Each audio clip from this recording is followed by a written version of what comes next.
오늘 우리가 읽은 로마서 6장 1절에서 7절까지 말씀에는 우리가 예수 그리스도와 함께 죽어서 묻혔다가 예수 그리스도와 함께 다시 일으켜진 것을 기록하고 있습니다. 그래서 내가 주님과 함께 죽고 주님과 함께 생명의 새로움 가운데에서 다시 살아나게 되었다, 이런 고백을 하는 의식을 우리가 침례라고 부릅니다. 근데 아직까지 한국 교회 안에는 침례에 대해서 인식이 널리 좋은 쪽으로 퍼지지 않은 것 같습니다. 대부분 우리 일반 장로교에서는 침례 대신에 세례 의식을 행합니다. 저는 어느 의식이 뭐 더 좋고 나쁘고 이게 의미가 있고 저게 의미가 없고 그런 걸 따지고자 하는 것이 아닙니다. 그건 하나의 의식이지 세례나 침례가 사람을 구원하는 것은 아닙니다. 그러니까 세례나 침례냐를 가지고 구태여 논쟁을 하거나 다툴 필요는 없다고 생각합니다. 그럼에도 불구하고 많은 경우 이 침례를 주는 교회보다는 세례를 주는 교회가 한국에 많다 보니까 여러 가지 오해가 많이 빚어집니다. 침례를 행한다 하면 그 뭔가 이상하다, 왜 사람을 물속에 빠뜨리느냐, 그렇게 해서 이단이 아니냐, 또 오해를 많이 하고요. 또 대부분 침례를 주는 쪽에 또 이단들이 또 많이 있어요. 그래서 침례를 주는 이단들이 많다 보니까 역시 정말 성경적인 침례를 주는 데에도 같이 이단과 같은 단체로 오해를 받는 경우도 종종 있습니다. 우리 어릴 때만 하더라도 왜 침례교회는 강대상 뒤에 욕조가 있느냐, 교회당 안에 왜 욕탕이 거기에 있느냐, 또 그 안에 남자하고 여자가 같이 들어가지고 물속에다 집어넣고 일으킨다라고 하니까 선뜻 받아들이지를 못하는 경우가 많습니다. 또 물의 양이 중요한 건 아닌데 물을 뿌리면 어떻고 물에 잠그면 어떠냐, 이런 식으로 생각하는 분들도 있습니다. 또 심지어는 이 침례에 대해서 침례가 구원의 조건인 것처럼 가르치는 교회도 있습니다. 예컨대 이제 캠벨주의라고 해서 이 캠벨의 교리를 따라서 침례를 받으면 구원을 받는다, 침례를 받아야만 구원을 받고 침례 받지 않으면 구원을 못 받는 것처럼 그런 식으로 구원의 조건으로 가르치는 곳도 있습니다. 그래서 이런 견해들은 모두 다 잘못된 견해입니다. 적어도 우리 독립침례교회에 다니는 성도들은 침례가 도대체 무엇인지, 왜 침례를 받는지, 침례의 의미가 무엇인지, 나와 어떤 관계가 있는지 적어도 그 정도는 알아야 한다고 생각합니다. 그래서 오늘 로마서 6장 말씀을 통해서 침례가 무엇인지 우리가 다시 한번 생각하고자 합니다. 로마서 6장의 발단은 어디에서 비롯되었습니까? 로마서 5장 20절부터 시작이 됩니다.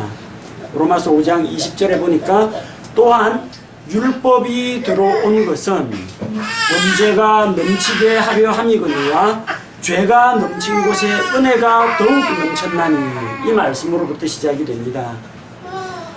율법은 들어와서 율법이 하는 역할이 뭡니까? 죄가 무엇인지를 보여줍니다. 그래서 각 사람에게 하나님의 표준을 보여주고 죄가 무엇인지 지적하고 각 사람이 죄인이라는 사실을 깨닫게 해주고, 그래서 이 죄인들에게 구원이 필요하다는 사실을 알려주는 것이 율법의 기능입니다. 율법이 사람을 정죄하고 율법이 사람들로 하여금 죄를 깨닫게 해주는 역할을 하지만 율법이 죄 문제를 해결해 주지는 못합니다. 여러분, 거울을 통해서 얼굴에 뭐가 묻었는지를 볼 수는 있습니다. 아, 내 얼굴에 껌댕이 묻었구나, 고춧가루가 묻었구나, 거울을 보면 압니다. 그러나 그 거울이 여러분 얼굴에 묻은 오물을 떼어주지는 못한다는 겁니다. 율법이 바로 그와 같습니다. 율법은 우리가 죄인이라는 것을 깨닫게 해주고 하나님 앞에서 심판과 두려운 형벌이 있다라는 것을 알려주는 역할을 하지 죄 문제를 해결하지는 못한다는 겁니다. 그러나 하나님의 은혜의 복음이 바로 이 죄의 문제를 해결해 줍니다. 그래서 하나님의 은혜는 어떠한 은혜입니까? 죄인들을 값없이 의롭다고 하시는 그 은혜입니다. 그래서 하나님께서는 아무리 극악 무도한 죄인이라도 예수 그리스도의 십자가에서 흘리신 피를 믿는 믿음을 통해서 구원을 해주십니다.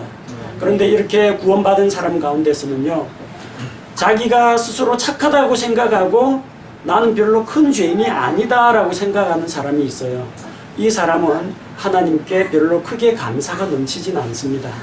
하지만 정말 자기가 살인자, 조폭 이런 생활을 하다가 하나님께로 돌이킨 사람은 나 같은 죄인 살리신 하나님의 은혜가 너무나 크고 놀랍다라는 것을 깨닫게 됩니다. 아멘. 굳이 죄를 많이 지어서가 아니라 자기가 하나님 앞에서 얼마나 중죄인인가를 깨닫는 사람, 그것을 깨달으면 깨달을수록 하나님의 은혜가 놀랍고 감사하게 생각이 됩니다.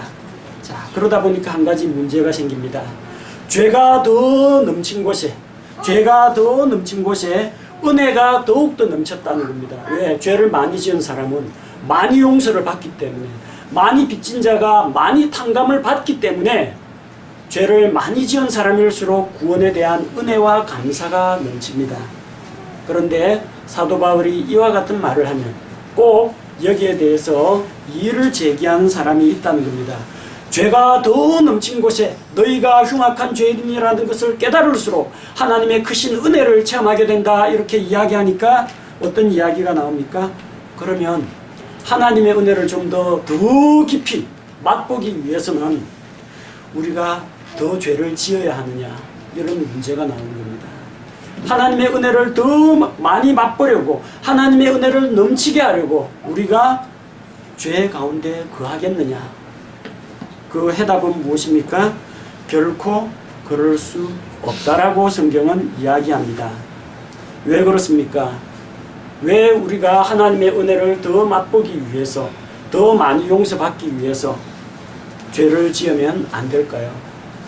그것은 바로 그것이 우리가 죄를 단순히 용서받은 것이 아니라 죄에 대해서 연결고리가 끊어진, 죄에 대해서 죽은 자이기 때문에 그렇습니다. 우리는 죄 가운데에서, 죄의 굴레로부터 완전히 벗어났는데 왜 다시 죄의 종이 되려고 거기로 들어가느냐, 바로 이 이야기입니다. 새로운 정부가 들어서서 여러 가지 좋은 업적도 많이 남겼는데 그 중에 하나가 개인이 지은 그런 빚에 대해서 탕감하는 제도가 생겼습니다. 그래서 어느 정도 자기가 갚을 능력이 없는 사람들, 그러나 자기의 능력 이상으로 빚진 자에 대해서 국민행복기금에서 빚을 탕감해 준다고 합니다. 그 이야기를 듣고 사람들마다 반응이 제각기 달라요. 어떤 사람은 이제는 더 이상 빚의 무게에 짓눌리지 않아도 되겠구나, 그래서 정부 시책에 대해서 고맙고 감사해 하는 사람이 있습니다. 반면에 억울해하는 사람이 있습니다. 이럴 줄 알았더라면 돈을 좀 더 많이 빌리고 더욱더 빚을 많이 질 걸, 그래서 흥청망청 써도 정부가 갚아줄 테니까, 이런 생각을 하는 사람이 있다는 겁니다. 채권자들에게 그만큼 시달려 봤으면서 빚의 무게가 얼마나 무거운지, 자기의 가계 형편이 얼마나 어려운지, 그렇게 함부로 돈을 빌렸다가 갚지도 못하는 그런 상황이 얼마나 곤란한 상황인지 알면서도 또다시 그 굴레 속으로 들어가고자 하는 마음을, 간사한 마음을 품는 사람이 있더라는 겁니다. 그리스도인들 가운데도 그런 생각을 갖는 사람이 있습니다. 예수님께서 십자가에서 내 죄를 다 용서해 주셨으니까 이제는 무슨 죄를 지어도 최소한 지옥은 안 가는구나. 그래서 그걸 위안으로 삼아가지고 더욱더 자기 자신을 성화시켜 나가고 그리스도의 형상을 닮아가야 되는데, 그렇게 하기보다는 무슨 죄든 다 용서하셨다니까 이제는 죄 짓는 거에 대해서 안심하고 죄를 짓는 그런 사람들이 나타날 수가 있다라는 겁니다. 한 번 구원은 영원한 구원이라는 말 맞습니다. 하나님의 은혜가 놀랍기 때문에 죄인들에 대해서 단번에 구원해 주십니다. 하지만 예수 그리스도의 십자가는 죄인들의 은신처가 아닙니다. 하나님의 은혜를 간절히 사모하는 자들이 그 그늘 아래에 나와서 죄 용서를 받고 생명의 새로움 속에서 걸어가는 첫 출발점이 십자가이지, 도둑과 강도들의 은신처가 되어서는 안 된다라는 이야기입니다. 그럼 왜 우리가 은혜를 더 넘치게 받기 위해서 더 많은 죄를 저지르면 안 되는가?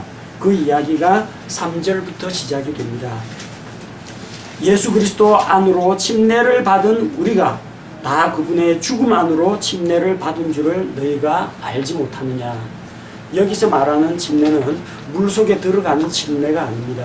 성령님을 통해서 내가 믿음으로 예수님 2000여 년 전에 십자가에 달려 돌아가실 때 내가 그리스도와 함께 십자가에 못 박혔나니 이런 고백을 하는 것을 이야기합니다. 우리가 오늘 부른 찬송 구주와 함께 나 죽었으니 구주와 함께 나 살았도다.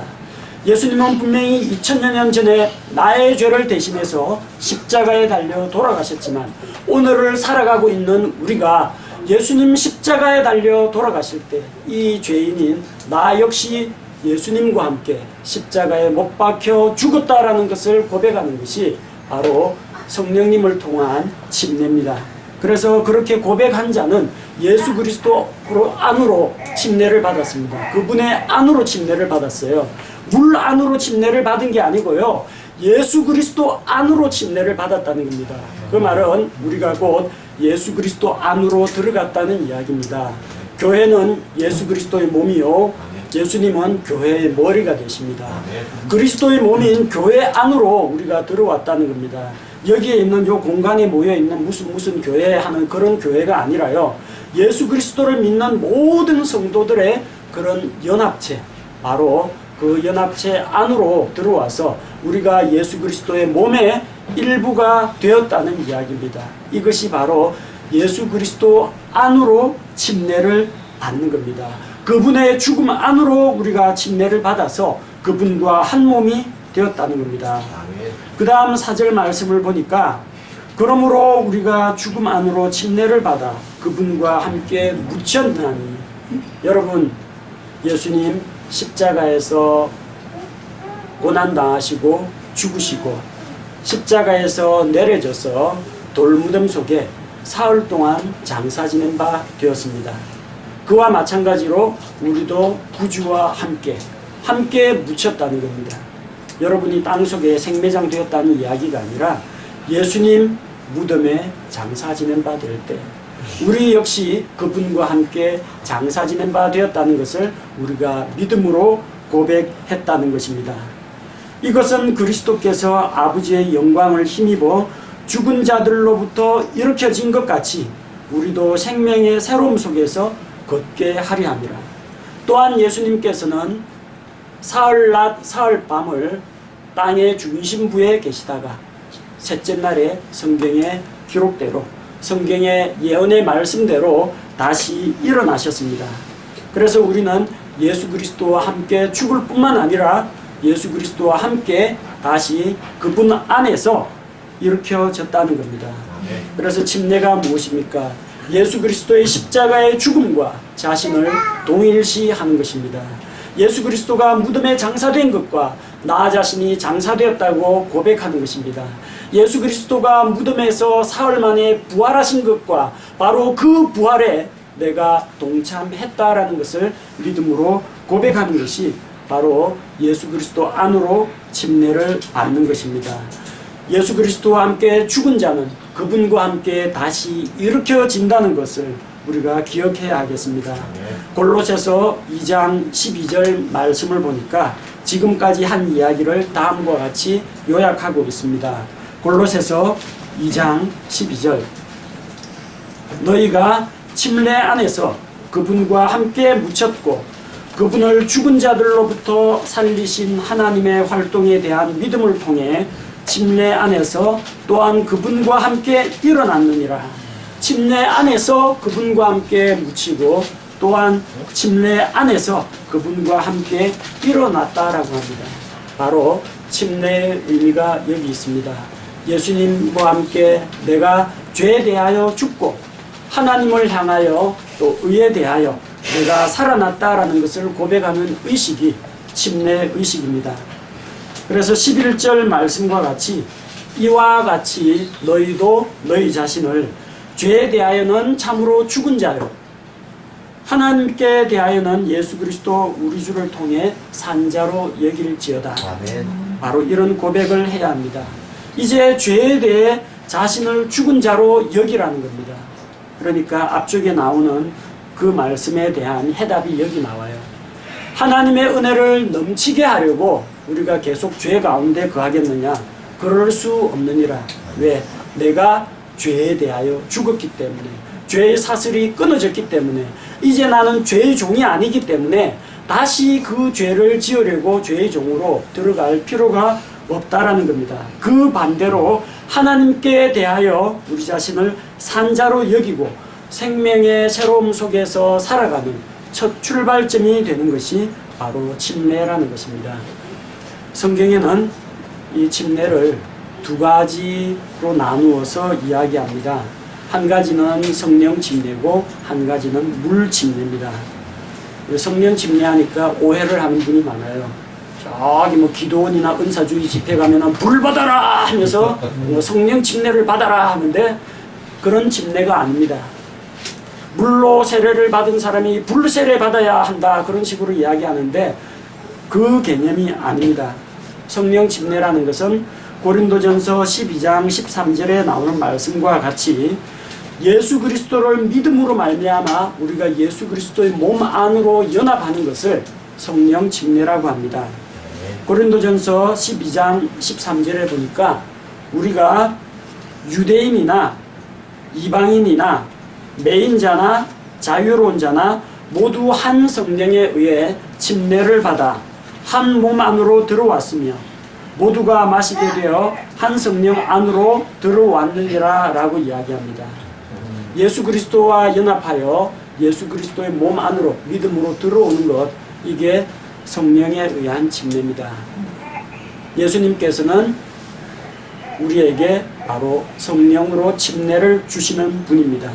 우리가 믿음을 고백할 때, 예수 그리스도를 믿을 때 성령님에 의해서 우리가 그리스도의 몸 가운데로 들어갑니다. 이것이 성령의 침례고, 이 성령 침례는 거듭난 사람이 일생에 단 한 번 받게 됩니다. 여러 번 받는 것이 아닙니다. 단 한 번 거듭납니다. 여러분 어머니 뱃속에서 태어나면 한 번 태어납니다. 어머니 뱃속에 들락날락하면서 두 번, 세 번 태어나는 사람은 없습니다. 우리의 출생이 한 번인 것처럼 하나님의 자녀로 출생하는 것도 단 한 번에 이루어집니다. 두 번째, 물 침례라는 것은 내가 예수 그리스도와 함께 죽고 장사되어서 예수 그리스도 안에서 일으켜졌다라는 것을 고백하는 의식입니다. 그래서 이 물 침례는 물이 어떠한 작용을 하는 게 아닙니다. 물이 죄를 씻어주는 것도 아닙니다.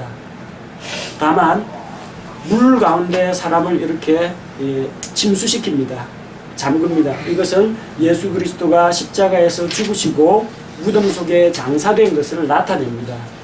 그리고 물 속에서 다시 일으켜 세워집니다. 예수님께서 무덤에서 다시 일어나신 것을 나타내는 하나의 의식입니다. 그러므로 이것을 믿는 자가 이 의식에 참여하는 것이지, 이 침례라는 의식에 참여한다고 해서 혹은 세례라는 의식에 참여한다고 해서 구원을 받는 것은 아닙니다. 구원받기 위해 침례를 받는 것이 아니라, 침례를 받는 것은 구원을 받았기 때문에 침례를 받는 것입니다.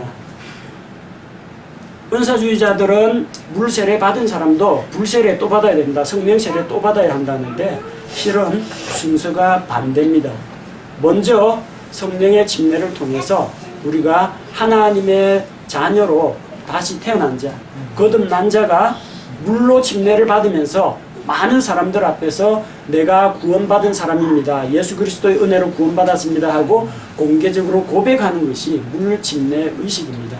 그 순서로 따지더라도 성령으로 먼저 침례를 받고 그 다음에 물로 침례를 받는 것이 순서입니다. 혹은 동시에 일어날 수도 있습니다. 그 자리에서 믿기로 결심하고 바로 그 자리에서 침례를 받는 일도 일어날 수가 있습니다만, 순서로 따지자면 먼저 믿음이 우선이고 믿어야만 침례 의식에 우리가 참여할 수가 있는 것입니다. 그러면 많은 한국 교회에서 대부분의 장로교라든지 이런 데서 세례를 주는데 왜 자꾸 침례를 이야기하느냐?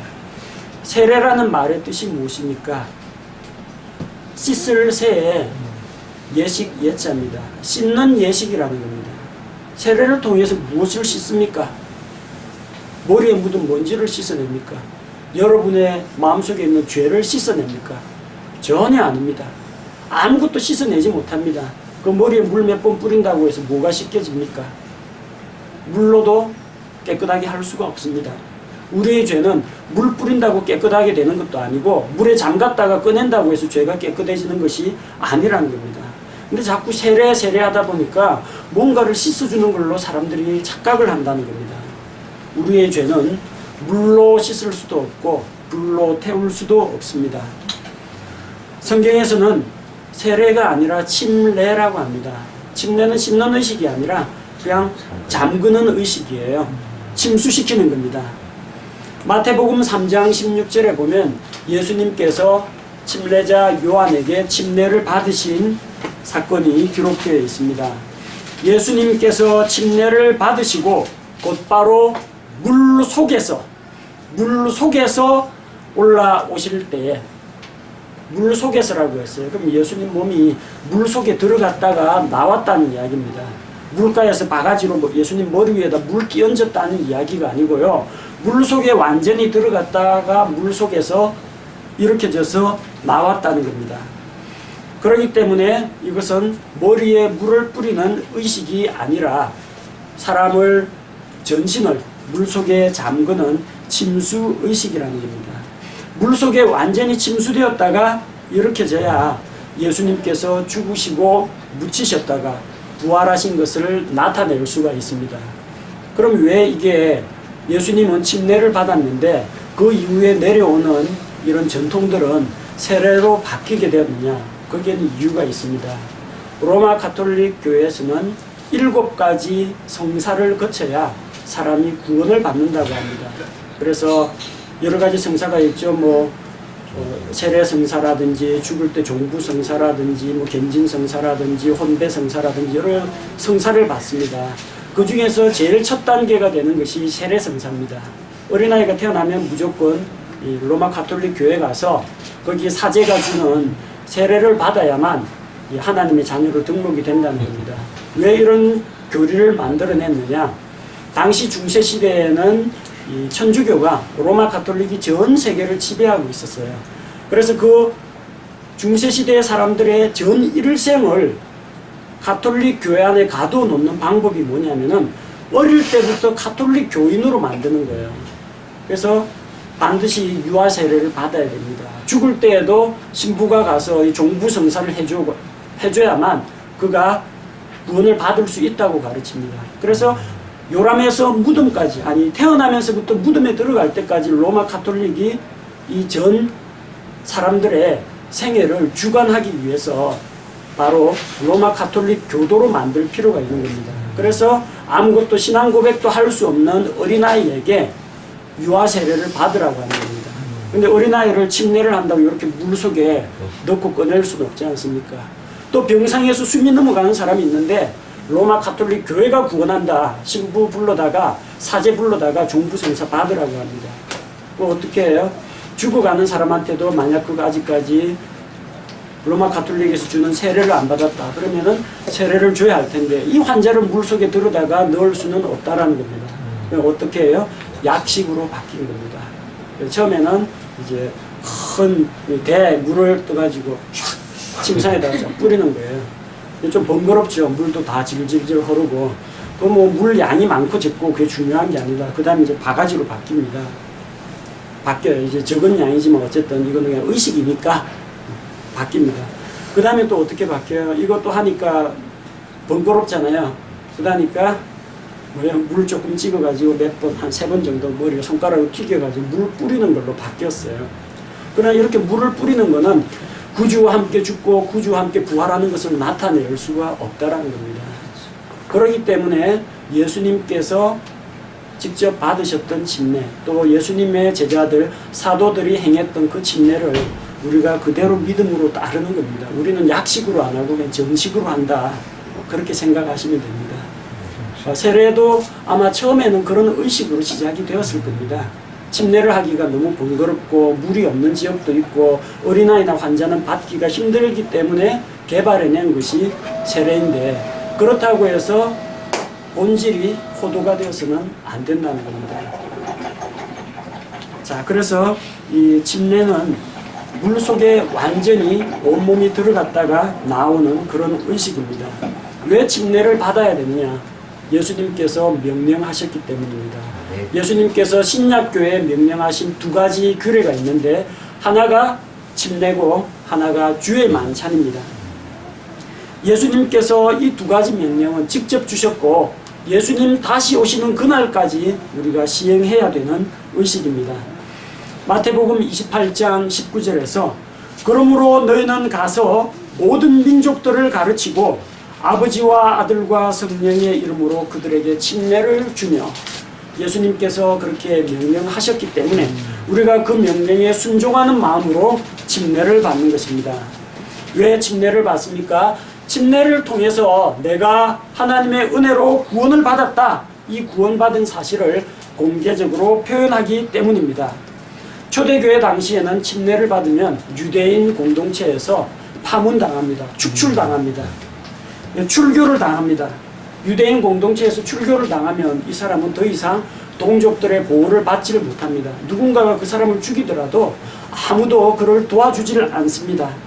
중세시대에는 로마 카톨릭에서 주는 그 세례를 거부하고 침례를 받으면 이단으로 몰려서 역시 죽임을 당했습니다. 그런 상황 속에서도 우리 믿음의 선조들은 예수님께서 명령하신 그 침례 명령에 순종하기 위해서 기꺼이 침례를 받았습니다. 그것이 바로 내가 예수 그리스도를 믿는다는 것을 부끄럽게 생각하지 않고 모든 성도들과 또 불신자들 앞에서 공개적으로 나의 믿음을 고백하는 의식이기 때문입니다. 그러면 침례를 받으면 어떠한 유익이 있습니까? 어떠한 혜택이 있습니까? 아무것도 없습니다. 침례를 받는다고 달라지는 건 아무것도 없습니다. 물속에 들어갔다 나오는 그런 경험과 옷이 물에 젖는 것 이외에는 아무것도 남는 게 없습니다. 일부 교회에서는 침례를 받아야 구원받는다 그렇게 이야기하지만 그건 사실이 아닙니다. 구원을 받은 사람이 침례를 받는 겁니다. 침례 받는다고 해서 구원받는 게 아닙니다. 또 어떤 교회에서는 침례를 받아야만 회원 자격을 주고 주의 만찬을 먹을 수 있도록 합니다. 우리 교회에서는 특별한 회원 가입 절차 같은 것을 아직 두고 있지는 않습니다. 이 침례를 받는다고 해서 여러분이 교회에서 무슨 영향력을 행사할 수 있는 것도 아니고 여기에서 침례를 받았다고 해서 이제부터 우리 교인이니까 우리 이 교회를 이끌어 나가는데 의무를 담당하라 그런 이야기 전혀 하지 않습니다. 이거는 교회 행정하고는 전혀 무관하고 하나님하고 나 사이에서 하나님의 은혜로 구원받은 것을 내가 사람들 앞에 고백하는 의식이지 우리 교회 행정이나 회원 자격하고는 전혀 무관합니다.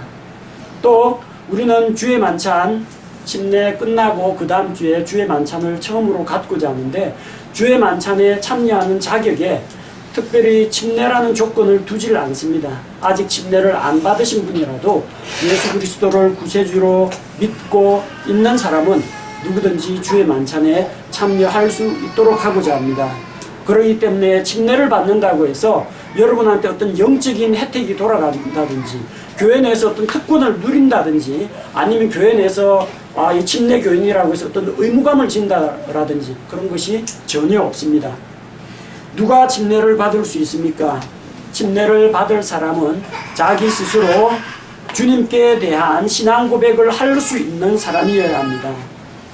그러니까 어린아이 같은 경우에는 만약 스스로 자기 입으로 고백을 할 수 없다면은 또 침례의 의미가 뭔지 모르고 예수님 십자가의 죽음과 부활의 의미를 모른다면은 아직까지는 침례를 받기에 조금 이르다는 생각이 듭니다. 스스로 자기 스스로 믿음을 고백할 수 있는 사람만 할 수 있습니다. 몇 세라고 이야기하기는 힘들어요. 예찬이 예슬리 같은 경우에 4학년, 5학년 때 미국에서 침례를 받았습니다. 근데 거기에 보니까 엘레멘터리 과정에 1학년 되는 아이도 어린아이도 자기 스스로 예수 그리스도를 구세주로 고백하면 침례를 줍니다. 사람마다 달라요.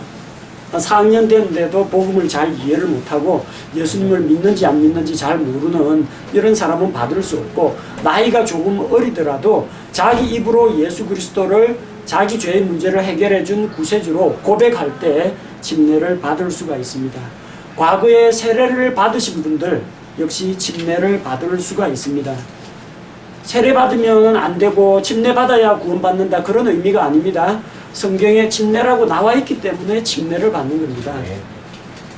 그리고 세례나 침례 모두 그냥 상징 의식입니다. 그 이상도 이하도 아닙니다.